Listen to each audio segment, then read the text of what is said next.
আজকের ভিডিওতে আমি আপনাদের সামনে লাইভভাবে Ayushman Bharat beneficiary field verification form কিভাবে পূরণ করতে হয় তা দেখাবো। বর্তমানে পশ্চিমবঙ্গের অনেক পরিবারের কাছে এই ফর্ম পৌঁছাচ্ছে। অনেকেই বুঝতে পারছেন না কোথায় কি লিখতে হবে। তাই আজকের ভিডিওতে ফর্মের প্রতিটি ঘর একে একে পূরণ করে দেখানো হবে। তাই ভিডিওটি শেষ পর্যন্ত অবশ্যই দেখবেন।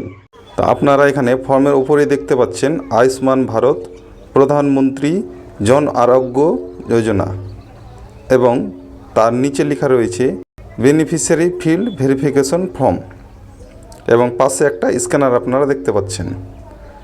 তার নিচে লেখা রয়েছে family level data collection West Bengal, উত্তর দিনাজপুর, ইটাহার, ছয়ঘরা। এইভাবে আপনার যে ঠিকানা সেই ঠিকানাটা এখানে লেখা রয়েছে এবং তার পাশে এখানে যে ডেটে আপনি জমা দিবেন সেই ডেটটা এখানে লেখার জায়গা রয়েছে। তো এখানে ধরুন যে আপনি আজকে জমা দেবেন, তো আজকের ডেটটা এখানে ডেট, মাস, ইয়ার এইভাবে বসিয়ে নিতে হবে।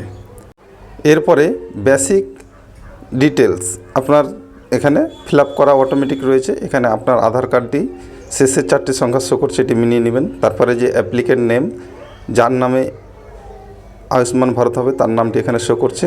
তার পাশে এখানে রেশন কার্ড নাম্বারটি শো করছে। তারপরে রেশন কার্ড ক্যাটাগরি, আপনার কি ক্যাটাগরি রেশন কার্ড, EAY, তারপরে SPHH আর PHH, এই 3 ক্যাটাগরির যাদের রেশন কার্ড রয়েছে তাদেরকেই শুধুমাত্র এই আয়ুষ্মান ভারত এর যে ফর্ম সেই ফর্মটি আপনারা পেয়ে যাচ্ছেন।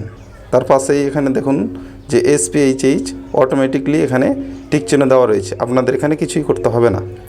তারপরে এখানে আপনার আধার লিঙ্ক মোবাইল নাম্বারটি লিখতে হবে। তারপরে জেন্ডার অটোমেটিকলি এখানে সিলেক্ট হয়ে থাকবে, এখানে মেল, ওই জন্য মেলের ঘরে টিক চিহ্ন রয়েছে। তারপরের অপশন রয়েছে ডেট অফ বার্থ, এখানে আপনার যেটা ডেট অফ বার্থ সেটা এখানে অটোমেটিকলি ফিল আপ হয়ে থাকবে। তারপরে এখানে অ্যাড্রেস, ফুল অ্যাড্রেস আপনার দেওয়া রয়েছে, আপনি সেটা মিলিয়ে দেখে নেবেন। তার নিচে লেখা রয়েছে ডিস্ট্রিক্ট, এখানে উত্তর দিনাজপুর লেখা রয়েছে এবং ব্লক।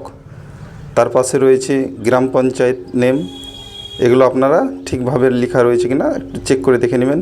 তারপরে যে অপশনটি রয়েছে ফ্যামিলি হেড, যে হেড ফ্যামিলির হেড তার নামটি এখানে অটোমেটিকলি ফিল আপ করা থাকবে।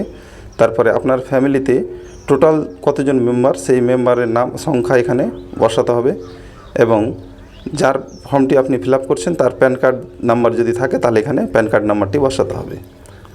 এবারে তার নিচে রয়েছে ইলেকটোরাল ডিটেলস ইফ অ্যাবভ 18, অর্থাৎ যাদের বয়স 18-র উপরে রয়েছে তাদের জন্যই শুধুমাত্র এই কলমটি ফিল আপ করতে হবে। তো এখানে প্রথমেই করতে হবে কি এপিক নাম্বার, এখানে আপনার এপিক নাম্বারটি বসাবেন।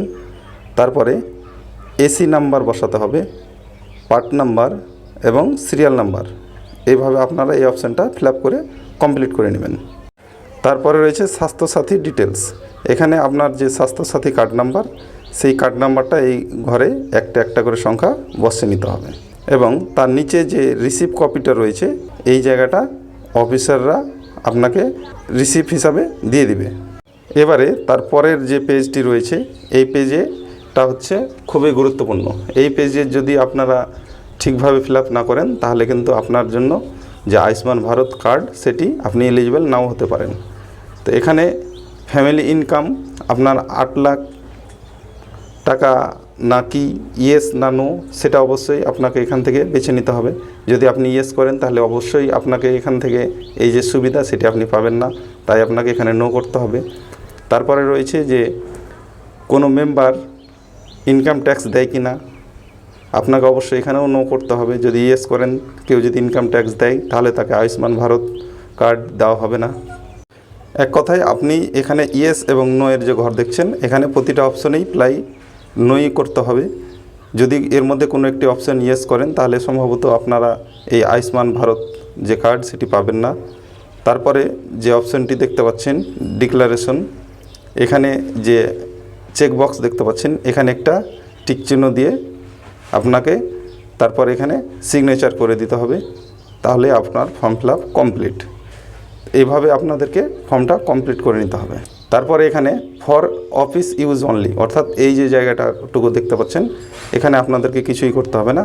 এখানে অফিসার যিনি আপনার ফর্মটি রিসিভ করবেন তিনি এইটা সম্পূর্ণ ফিল আপ করে দেখে নেবেন। এই ছিল Ayushman Bharat beneficiary field verification form পূরণের সম্পূর্ণ প্রক্রিয়া। আশা করি এখন আর ফর্ম পূরণ করতে কোনো সমস্যা হবে না। যদি এখনও কোনো প্রশ্ন থাকে তাহলে নিচে কমেন্ট করে জানাতে পারেন। ভিডিওটি উপকারী মনে হলে লাইক, শেয়ার এবং চ্যানেলটি সাবস্ক্রাইব করতে ভুলবেন না। সরকারি প্রকল্প ও নতুন আপডেটের খবর সবার আগে পেতে অবশ্যই বেল আইকনটি অন করে রাখুন। সবাই ভালো থাকবেন, সুস্থ থাকবেন। Thank you.